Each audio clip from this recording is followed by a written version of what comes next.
umukiraza abaho neza umuke nabe atiriza ariko bose aho bagana ni hamwe ndababwiye hazaba abasore beza habeho n'inkumi nziza ariko iherezo ryabo si ryiza umuntu nabeho uko ashaka ariko azajye yibuka katazi bibera mu nda y'isi ngabagana amadini muyayoboka batayagana mu bihorere nta mpamvu yo gucirana imanza kuko ntawe uzi bibera mu nda y'isi ibintu bibera mu nda y'isi ntawe ubizi ufite uvuze ngo nabo kugira ngo n'undi muhuza mugahurira muri bidi mugasuzanya mukitahira Kevin gusa Kevin nta bintu by'inkundi Kigali ntabwo bigezweho mwakundira umwaka wose turamenya imico ye tayari wawe ntabwo yakwisha umwaka wose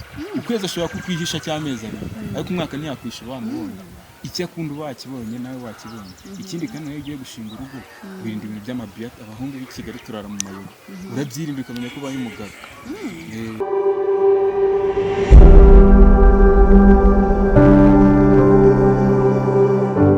gira icyizere TV ese mumeze mute mumeze neza abari mu gihugu abari hanze y'igihugu cy'u Rwanda kwisi mwese aho muherereye mpfa kuba gusa muri inshuti zagira icyizere TV mbishurije amahoro y'Imana abane namwe kandi mukuri Uwiteka abagisha fungura mani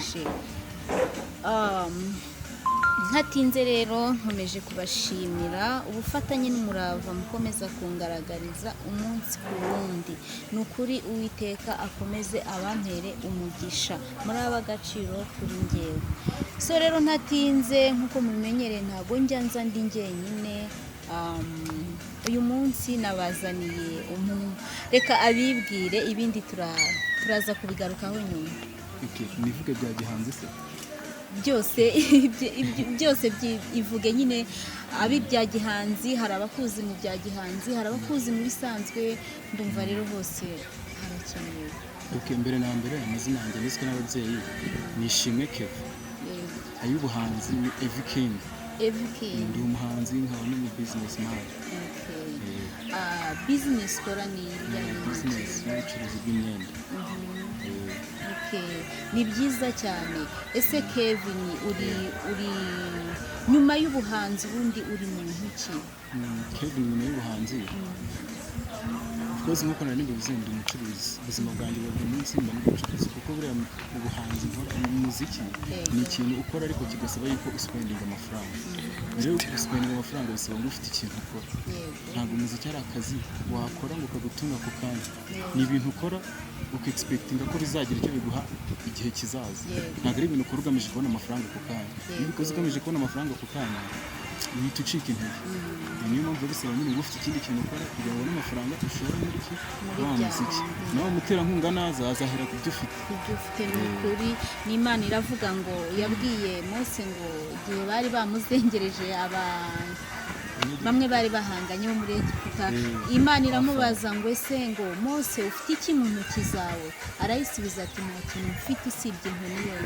inkoni yonyine niyo yabashije kumurokora ariko iyo aza kuba nta na kimwe afite ntekereza ko hari ahantu batarahikuye nk'uko bajya bavuga mbifasha bifasha oya ibyo byo nanone ntago mbyemera gusa tuba tugomba kugira icyo wamugani ihera yego Kevin rero ese Kevin turi kuganira kano kanya ni umupapa ni umujene bimeze bite Kevin ni umusore ikibi wabo ariko uteganya kuhava atari vuba ariko babikiri mu bitekerezo Kevin ko mbona uri umuntu mukuru wakabaye waravuye iwanyu ariko kucyo kiri mu rugo iwanyu impamvu twese kiri mu rugo nayo babona kejeri hasoni danje urajya mu nzu y'ibihumbi 40 ukonanisha zikavuga ati kandi nkwamiye home Imana nishyiramo blessing nzahava mpave ngiye apana kujya mu gihe uzagaruka niyo mpamvu tubatinya mama ese Kevin ko abasore benshi baba bafite amageto abasore inkumi zikabasura wowe boyfriend girlfriend wawe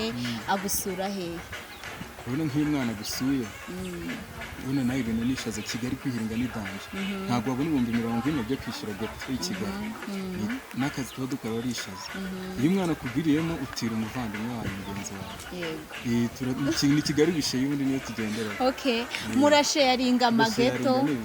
Okay. Kevin rero dukomeze kuri ako kantu k'uburyo musharinga amageto. Ese girlfriend wagusuye iwanyu mukicara muri salo iwanyu mukaganira, mwamara kuganira ukamuherekeza, hari icyo byaba bitwaye?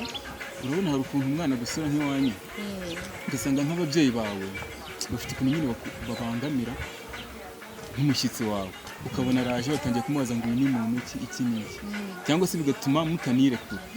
Ashobora kugusura iwanyu bitewe n'ubushake bwe, nawe ntabwo umushyiraho urashanga aje kugusura ahandi, ahubwo we hari igihe akubaza ati se abakobwa b'i Kigali buriya baratandukanye. Hari umukobwa w'i Kigali ugusura ariko akaba atazi ahantu arasanga undi muntu hakabamo akavuga, hakaba n'undi utagusura utari ahantu nyine nk'iwanyu. Aho ngaho iyo wakiriyemo umwe umujyana aho bitewe n'aho yifuza, iyo wakiriyeho undi nyine ushaka kumuha muri ahantu ha wenyine Kigali wishe wabona wa wundi nyine ukamujyana mu rugo ntari. Kevin, abo bantu tubwiye batandukaniye hehe? Ese uwanga mu rugo iwanyu agashaka muri ghetto aba ari muntu ki?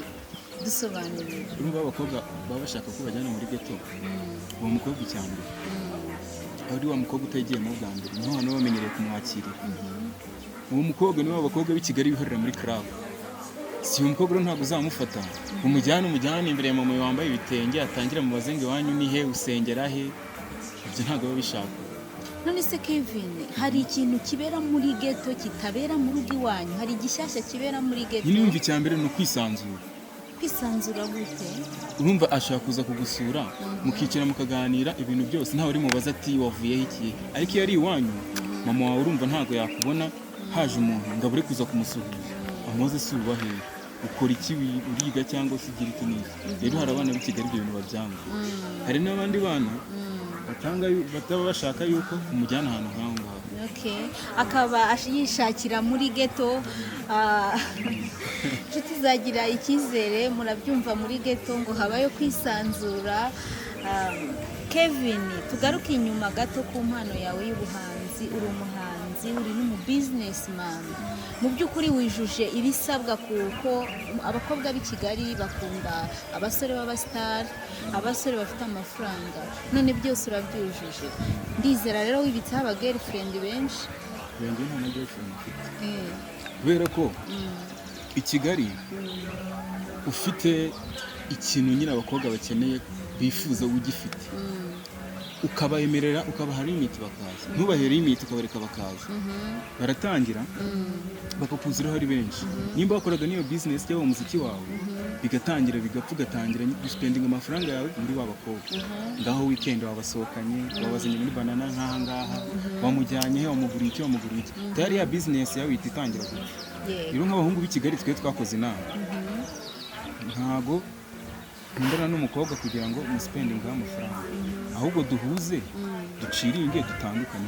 Nta bya girlfriend i Kigali ubundi. Okay, nta nzagira girlfriend gira fiance ahubwo ntamushyira mu mago. Ubu ngubu abo ufite uvuze ngo nabo kugira gute? N'undi muhuza mugahurira muri bidi mugasuzanya mukitahira. Kevin gusa Kevin, nta bintu by'inkunda i Kigali ntabwo bigezweho. Okay, nta mukobwa n'umwe muri akundana. Nta shushu be mfite. Uri imanzi se? Uri imanzi. Kevin, no. Serious, twajya no kuri forensic bakampima. Kevin, ntubeshya ko? Ntabwo mbeshya nuko. Okay. Ahubwo nisingandi searching muri comment nishimwe no kuri bamwandikire ngo n'umusore utarakubagana na rimwe, ariko ngewe nkurikije uko mbona aratubeshya. Kevin rero simpamya ko waba umusore wo muri Kigali amurisi w'umustar ngo ube nta girlfriend ufite, ntabwo ibyo bishoboka. Gusa ariko nimba binashoboka ari nabyo Imana ishimwe. Tugomba kwirinda gusanga. None Kevin, amafaranga ukorera uyarya wenyine pe? Ntabwo ngiye numva mfite umuryango, nanjye ngora n'agafuka kawunga nkakajyana mu rugo. Petit frère nkaba namubwira ati nawe kiraga telefone nawe uri hano n'inshuti, nkana spendinga nkiyubaka kugira ngo nanjye ejo nzubake sinzaguma mu rugo. Ubundi ngewe intego mfite ni ukuva iwacu njye iwanjye. Apana kuva iwacu njya muri ghetto kuko na n'ubu nshaka najyayo, ariko ndamutse ngiye intego mfite yo kuva iwacu njye iwanjye yabitipa. yahita ipfa yahita yangirika. Kevin se nugeze igihe cyo kurambagiza umugeni uzarambagiza umugeni umeze gute? Ubundi njyewe umukobwa nzashyira mama mbere na mbere nzajya mu rusengero. Uzajya mu rusengero niho uzakura kubera abakobwa bari i Kigali kano kanya ni ukuri ko Imana utagenze gake wamuzana mu rugo iryo fungo ryashira ukongera ukamubona agenda ni ukuvuga ngo umushatse kuko mufite amafaranga murayari yarashize uwo mukobwa uzamubwira ati ukamushingire igisima mu isoko hari ucuruze inyanya cyangwa ucuruze imyenda reka azahita akubwira ati ndasubira muri boîte nawe wabonaga buri munsi bafite za miliyoni. Ariko wa mwana wo ku rusengero wakuriye mu rusengero numuzana azajya nakubwira ati nimubwira ngo dusohokere Gisenyi azajya ati shebe urabona 200 tugiye guspendinga Gisenyi ni byinshi reka tujye muri bare hari haruguru dukoresha 50 ndetse saving tugura akabanza. Urumva abantu baratandukanye. None Kevin nta bakobwa bajya mu tubari baragiza bakaya ku cyumweru bakajya gusenga? Abo ngabo babaho. Sibyo. None yaza bari bo wazayo. Urumva nanjye ntabwo nzajya mu rusengero ngo ngende hita nkubitana na wundi nyine mbonye ku kanya. Ubazi kugenda ukiga iyo uri umuntu agiye kurambagiza umuntu bazabana iteka ryose ntabwo agendera ku bwiza imiterere cyangwa se ikindi kintu cyose gikurura amaso gishimisha n'umutima. Urabanza nyine ukitonda nawe kujya ku rusengero ukareba wa mukobwa niba utajya ku rusengero ariko ukareba wa mukobwa ufite imico myiza ukamwigaho igihe kinini kigeze no ku mwaka ukirinda guhubuka. Buri umukobwa munakundana ntabwo mwakundana umwaka wose uramenya imico ye rero wowe ntabwo yakwisha umwaka wose ukwezi ashobora kukwihisha cy'amezi abiri ariko umwaka ntiyakwisha wamubonye icyo akunda wakibonye nawe wakibonye. Ikindi kandi iyo ugiye gushinga urugo wirinda ibintu by'amabiyata abahungu b'i Kigali turara mu mayobo urabyirinda ukamenya ko ubaye umugabo. Kevin ubu ngubu nushinga urugo ntago agacupa uzakareka? Urumva agacupa ko ntiwakareka ariko uragerageza nyine kiharimo tukavuga ati nimba muri weekend nanyweraga 150 nzajya nywa 2 andi nyashyira hariya yishyira abana ishuri nyine ukiga kuba umugabo. Nese Kevin ubona ari ihe mpamvu ituma abakobwa benshi babuze abagabo bakaba baragumiwe? Impamvu abakobwa b'i Kigali bagumiwe ni ukuvuga ngo hari umuhanzi bita Meddy yararimbye ngo wirukire ugusiga ugusanga. Ni ukuvuga ngo njyewe Kevin ni urugero kandi itangeho urugero nanze gutanga izina ku wundi muntu nshobora kuba nifuza umukobwa ufite hoteli ugasanga njyewe wenda mfite iduka ry'imyenda runaka ugasanga hari undi mukobwa inyuma yanjye unyifuza ufite butike njye simukeneye nshaka undi wa hoteli nawe nta nkeneye afite undi akeneye ufite inganda gutyo ugasanga nyine umuntu yirukira ugasiga ugusanga. Abakobwa b'i Kigali rero ntabwo ashaka wa muntu bazicara nyine ngo bashakane iterambere ashaka wa wundi nyine barasezerana ivangamutungo ufite amazu kandi wa wundi ufite amazu nawe nta kintu mwaza muvugana nta kintu ufite nyine ugasanga hari kutamenya icyiciro umuntu arimo. Ubwo abakobwa barashaka kujya mu cyiciro batarimo icyo barimo bakakiga bashaka abahungu bafite amafaranga menshi kandi umuhungu ufite ikofi nawe reka nta kintu yavugana nawe uri hanze nta kintu. Nisi ko njya mbona hari n'abakobwa bafite amafaranga ariko babuze abagabo. Abo ngabo nyine nabo njye uko mbyumva ufata muri uwo mujyi wirukira ugasiga ugusanga. Uwo nguwo nawe ufite amafaranga nta kintu yavugana n'umuhungu wirirwa atembera ku kamoto ashaka nyine wa mutipe wiyubatse kabisa uri gentleman kandi uwo mutipe nawe uri gentleman nawe afite undi muntu akeneye. Rero gukunda icyo gukunda amafaranga no gukunda iraha nicyo biri gutuma abantu benshi badakora ubukwe cyangwa badashyira mu mago bamwe bari kuvuga ati ntabwo tuzakora tujya dushaka abantu batubyare twirerera abana. Nese Kevin ubona ari iki cyakorwa ngo ibyo bintu bihinduke abantu bajye bubaka abakobwa bareba bareshya bubake n'abasore nabo bareba bareshya bahanyije ubushobozi bubake ubuzima bwongera muri bwakira? Urumva ibyo bintu ni ibintu biri mu mitwe ntabwo ari bya bintu uzagenda ngo uhite ufata ngo vuba mu bisibe mu bantu ni ibintu nyine biri mu mitwe w'umuntu n'ikintu umuntu nyine cyamugiye mu mutwe atabonye umuntu ufite ubushobozi wawe. Urumva icyo ni ikintu rero hakabaye nk'ubukangurambaga nimba bwaca hehe kuko urumva kugenda ufata umuntu mukure mu mutwe umubwira ati genda uhuze na Kalisa ni umumotari mwiyubake muzi bakamaze reka ibintu byo gukora ntabwo bashaka. Kandi abamotari bafite amafaranga nyine niryo nkubwira umumotari umwana w'umukobwa wenda urangije ishuri ari kureba inzobe ye avuga ati ntabwo inzobe yanjye najya kwicaza kuri wa mutipe w'umumotari ngo ajye kunshingira butike reka sinajya muri butike nshaka umuntu unshingira iduka ugasanga aramwanze kandi bashobora kugenda bagafatikanya yamushingira n'iyo butike bakiyubaka ejo akaba yashinga n'iduka rikava kuri butike akajya ku iduka ariko ikintu bita gukora ntabwo urubyiruko tubishaka nicyo kintu kiri kutwica. None se Kevin njya numva ngo muri Kigali haba abantu bitwa abapfubuzi nawe waba ubazi? Abapfubuzi se njya mbumva ubumvaho ibiki? Abapfubura bakabishyura gusa njye sindi umupfubuzi. Ntabwo mvuze kuri we gusa nakubazaga ko hari icyo waba ubiziho ngo udusobanure kuko nanjye njya mbyumva ariko nabuze umuntu waba ufite ubumenyi buruta ubwanjye ngo abe yabunsangira. Abo batipe nyine na bikigali barahari banze gukora yumva nyine azatungwa ngo n'ikintu gake akumva yuko azajya agenda nyine akabikurikirana bakamwishyura. Akabikurikirana n'iki gute? Bikurikirana abadukurikiye barabyumva. Oya nkanjye wenda hari abandi batabizi nkanjye wadusobanurira.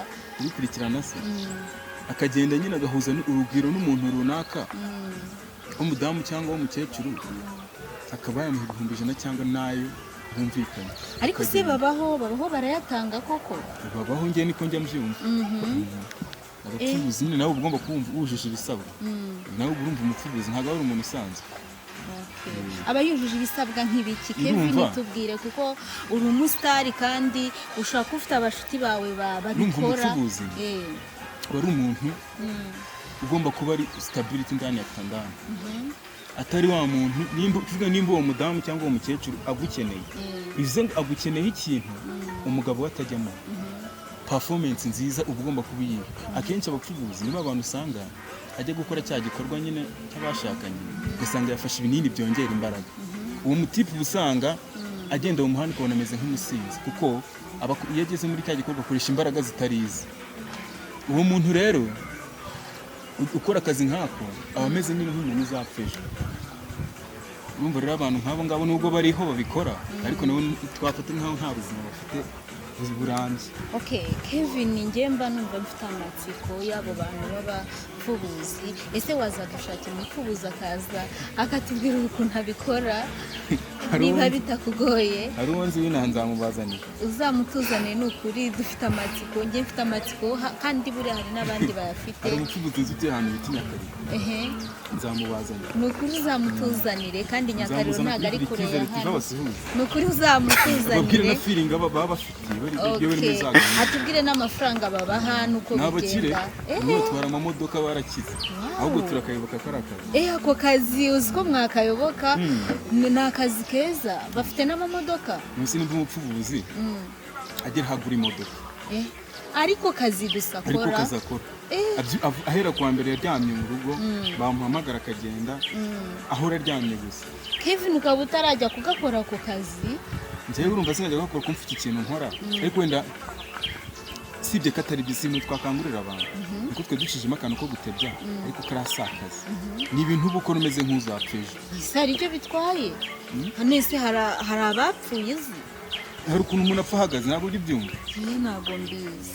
Uvuga ngo ugenda mu iyo modoka utakoreye utavunikiye ubutandukanye nawe mutipe wiriwe hehemukiye davunika ayo mafaranga nta n'umugisha bafite. Si ibintu twakangurira abantu ariko abahungu barabakiriye. Kevin rero turagushimiye kuba waje ngo tuganirize kuri gira icyizere ariko tugusaba Kevin watubwiye ko uri umuhanzi gutangira tugusaba rero uducishirizeho akantu ka sample k'ibyo ukora tubashe kureba nimba koko ibyo ukora ari byiza. Hari akaririmbo nkunda ka Bill Buzima karimo n'inyigisho kitwa mu nda y'isi karavuga ngo umukiraza abaho neza umuke nabe atiriza ariko bose aho bagana ni hamwe ndababwiye hazaba abasore beza habeho n'inkumi nziza ariko iherezo ryabo si ryiza. Umuntu nabeho uko ashaka ariko azajye yibuka katazi bibera mu nda y'isi. ngabagana amadini muyayoboka batayagana mubihorere nta mpamvu yo gucirana imanza kuko ntawe uzi ibibera mu nda y'isi ibintu bibera mu nda y'isi ntawe ubizi Kevin urakoze cyane gusa ufite ijwi ryiza Kevin rero iyo ni iy'abantu dushaka iyawe mfite akaririmbo naririmbye nkiri ku ishuri kitwa mbicishe ni hip hop ivanze R&B ese ko mukunda by'ukuri nimbimubwira arabyumva te ese ko mukunda by'impamo nimbimubwira mbicishe heize kajya nyita browe nkamwita sisi kajya nyita browe nkamwita sisi nimbimubwira mbicishe he hashize iminsi njya kugana n'amagana abantu benshi cyane batubonana turahorana ntitwifuze gutandukana turahoberana ntitwifuze kurekurana nabyita iki ko mbona bidasanzwe sinibirenze byari ubushuti bisanzwe pa Okay. Kevin urakoze cyane ubwo nshuti zagira icyizere muraduha comment nimba uyu musore koko ashoboye gusa nge ndabona ashoboye afite n'ijwi ryiza Kevin rero tugushimira dusezera naho ubutaha tuzongera guhura watuzaniye umupfubuzi nzamubazanira y'umuhinyakare nawe radukurikiye ndi umuhanzi wa supporting mfite indirimbo zanjye ziri ku YouTube channel mfite indirimbo yitwa Gwiramo fatanyije n'umusore bita Celebrity inyuma ya kamera iyo YouTube channel yanyu yitwa ngiki YouTube channel yanjye yitwa ni izina ryanjye ni King iyi niyo mazina nkoresha mu bahanzi abantu bansapoting mfite na EP iri muri studio extended play indirimbo 6 nenda gusohora bazansapoting nyine ndebe ko nanjye nagira hongera mukuri ariko ikiruta byose ujye ubisaba Imana kuko Imana niyo ishobora byose Kevin rero naho ubutaha tuzana umupfubuzi nshuti zagira icyizere TV murarikiwe kumva kuganira n'umupfubuzi Kevin azatuzanira murakoze rero mukomeze mugira amahoro ya Kristo kandi ndabakunda ntimukajye mubyibagirwa murakoze